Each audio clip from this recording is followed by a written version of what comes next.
Sale yung frame dito sa Decimal mga idol. Itong dalawa Mereda, 10,000 pesos yung presyo dito. Brake po ito na top fuel 5, small ang sukat, naka 1x12 na Shimano Dior.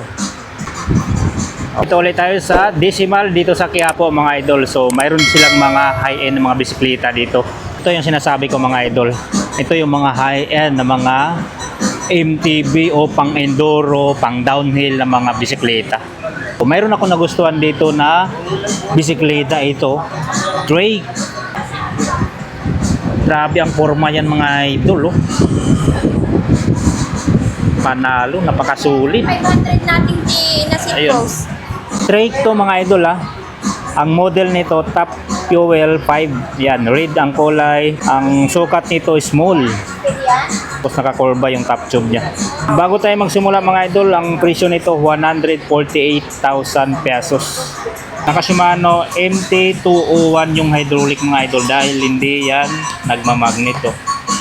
Mayroon tayong magnet. Yung mic kasi natin magnetic yan, pero ngayon hindi siya nagmamagnet, di ba? Yung shifter Shimano Dior na 12 speed. So ibig sabihin 1x12 ang setup nito. So rack shocks, Raycon ang fork.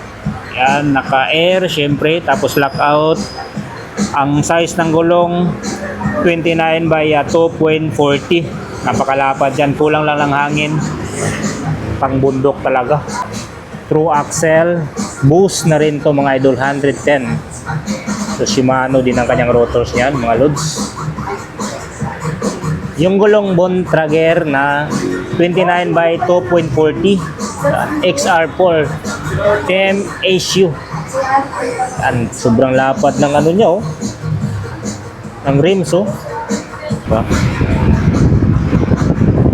Okay, so ang model niya top fuel, ito po sa top, tapos kumorba nga ang kanyang top tube. Unisex na sukat mga idol o na downhill, pwede sa pangbabae. So ang suspension Fusion. Yan.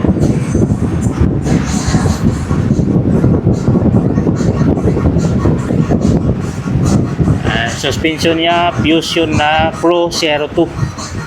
Kayang crank arm nito ay practice ang kanyang crankset.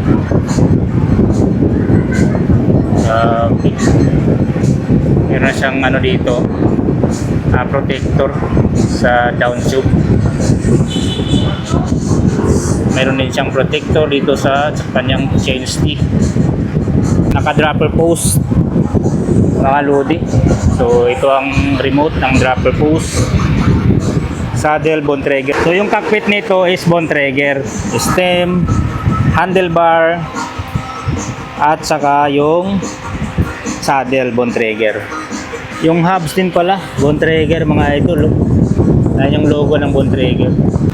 Shimano pala ang cogs nito. Ayan Shimano Japan CS M7100. So pasensya na, nasa tapat natin yung industrial pan.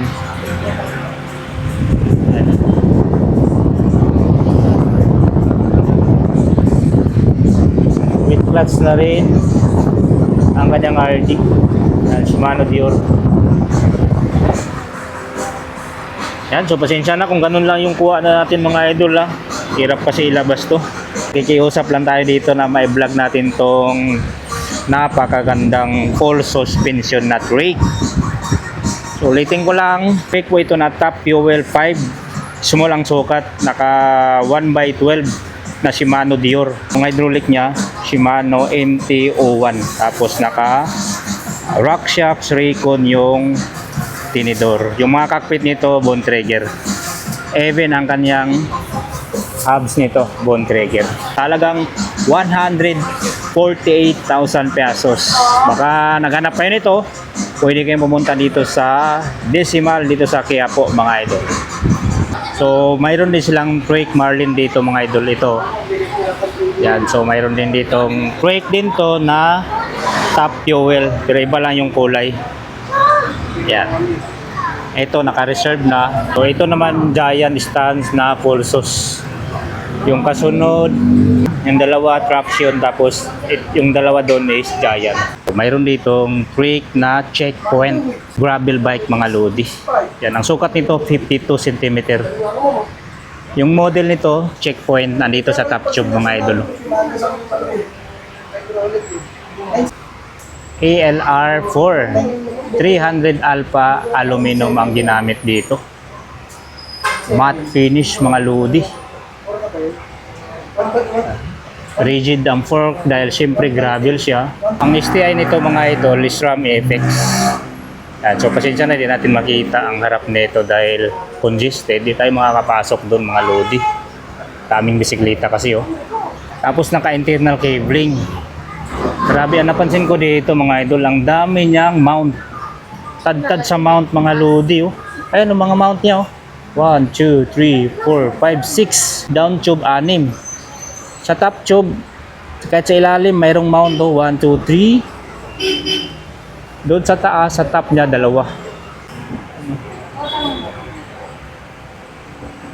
So, SRAM Apex ang STI. SRAM Apex din ang kanyang crankset. Yan, naka-press fit na. Pero yung caliper nito, o brake caliper, take through. Yung rotors 160 mm yung diameter, tapos naka-center lock. So yung gulong Gerona Pro 700 by 42C. Malapad na ang gulong pero may gap pa rin oh. Pwede pang gawing 45C. So tubeless ready na to mga idol. Tapos pre-stamp valve, yung rims, bone trigger, so well set, bone trigger. Even yung cockpit nito is bone trigger. So yung RD niyan is SRAM Apex na 11 speed. Yan, Apex yan mga idol. Yan, SRAM Apex na 11 speed. Siyempre yung cogs, 11 speed din yan. From SRAM. Grabe, solid. Ang ganda ng kadena niya. Hindi ko lang masilip kung anong brand itong kadena mga idol. Kulay gold.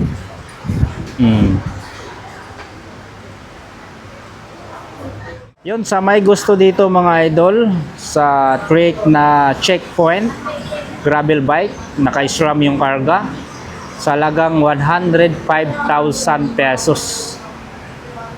Yan, pwede kayo mag-drop by dito sa Decimal, Quiapo, Maynila. Yun, sa mga naghanap ng frame, ayan, naka-sale yung frame dito sa Decimal mga idol. Oh. Itong dalawa, Mereda, 10,000 pesos yung presyo dito. Ayan. Ito medium, itong isa small. So tapered ang head tube, internal cabling, tapos naka-quick release to mga lodi. So mayroon na siyang kasamang set clamp. Ayan. May QR code pa yan mga lods. Oh. Ayan. At dito naman banda is mga Maren. Maren Bobcat Trail 5, 13,500 pesos mga idol. 29er to na large. Tapered head tube. May set clamp ng kasama. Tapos QR. Post mounted yung caliper. Yan po, internal cabling na rin to. Yan. Itong isa, Maren din yan. Maren Bobcat Trail 4. Mababa to ng konti, 12,500 pesos. At quick release, internal cabling. Tapos ang sukat nito 29 na medium. Ayan o. Non-tapered naman siya. So itong isa, ganun din, pareho lang sila. Maren Bobcat 4. And SRP 12,500 pesos. So 29 pa rin ang sukat na small. Same lang sila nito. Nagkaiba lang sa kulay. Ayan.